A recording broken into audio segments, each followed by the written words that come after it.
অভিমুখে কর্মসূচি রেখেছি এবং আমাদের কর্মসূচির মূল লক্ষ্যই হচ্ছে আমাদের অধ্যাদেশ দিয়েছিল, সেই অধ্যাদেশের খসড়া পাবলিশ করেছিল। আমাদের শিক্ষার্থীদের যে মডেল ছিল ওই মডেলগুলো নিয়ে একটু দ্বিমত ছিল, সেই দ্বিমত তাদের দাবিগুলো যাতে খসড়াতে রাখতে পারে, তারা কেমন মডেল চায় সেটাও যাতে রাখতে পারে, সেই জন্য এটা পাবলিশ করেছিল এবং ইমেল দিয়েছিল। ইমেলে তাদের মতামতগুলো পাঠানোর জন্য সেই খসড়ার ইমেলের লাস্ট ডেট দিয়েছে 9 তারিখে। আজকে মাসের 13 তারিখ, তারা 11 তারিখে আমাদের একটা নোটিশ দিয়েছিল যে তারা আবারও সেই 6000 ইমেল নাকি তাদের কাছে দিয়েছে। 6000 ইমেল পর্যবেক্ষণ করে তারা সেটা নিয়ে মিটিং করে তারপরে নাকি তারা কবে অধ্যাদেশ দিবে সেই নোটিশটা লিখে। তাই আজকে আপনারা জানেন আমাদের আজকে 7 কলেজের আন্দোলনের 12 মাস হয়ে গেছে। আমাদের বাংলাদেশ স্বাধীন হতেও 12 মাস লাগেনি ভাই, 9 মাসে বাংলাদেশ স্বাধীন। তাহলে আজকে সামান্য একটা বিশ্ববিদ্যালয় করতে 12 মাস লাগার কথা, তারা চাইলেই পারতো 5-6 মাসে, আমি যদি পড়ে গেলে বলি 5-6 মাসে করে দিতে, কিন্তু তারা করেনি। হ্যাঁ ঠিক আছে, আমরা এখনো পর্যন্ত মেনে নিয়েছি, তারা এই পর্যন্ত এসেছে।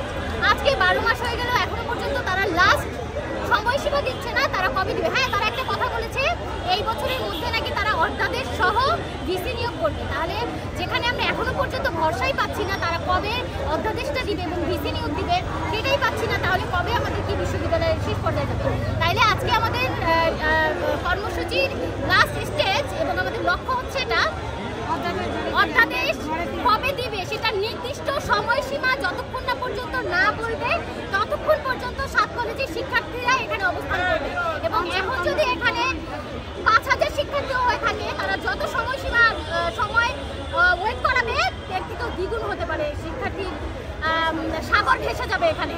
আমরা চাই যদি উপদেষ্টা চায় 10 মিনিটও এখানে আমরা অবস্থান করতে পারি, তবে 10 মিনিটের মধ্যে তাদের নির্দিষ্ট সময় দিতে হবে যে আমরা 2 দিন পর হোক, 3 দিন পর হোক বা 1 সপ্তাহ পর হোক আমাদের অধ্যাদেশ দিবে এবং তারা অধ্যাদেশ দেওয়ার 15 দিনের মাথায় গিয়ে ভিসি নিয়োগ দিতে হবে। এই ভিসি এবং রেজিস্টার সহ বিশেষ পদের বিশ্ববিদ্যালয়ে যেগুলো থাকে সেগুলো দিয়ে আমাদের বিশ্ববিদ্যালয়ের কার্যক্রম শেষ করতে হবে, এটাই আমাদের দাবি। মানে আমাদের 7 কলেজের শিক্ষকরাই হচ্ছে এই মডেলের বিরোধী এবং বিশ্ববিদ্যালয়েরও বিরোধী ছিল। এখন তারা মুখে মুখে বলছে যে তারা বিশ্ববিদ্যালয় চায়, তারাও চায় অধ্যাদেশ হোক, কিন্তু তারা চায় অন্য কোনো মডেল, স্কুলিং মডেল তারা চায় না। কিন্তু আমরা বলছি যে কোনো মডেলই হোক আমাদের অধ্যাদেশটা যাতে অতি শীঘ্রই দিয়ে দেয়।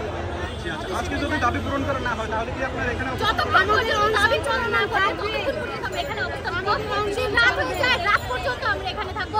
এবং এখন যদি 10,000 শিক্ষার্থী হয়ে থাকে 7 কলেজের, রাত পর্যন্ত 20,000-এর উপরে কাছিয়ে যাবে। তারা যত দেরি করবে তত দেরি হবে, তত এখানে জনসমুদ্র ভরে যাবে। ধন্যবাদ।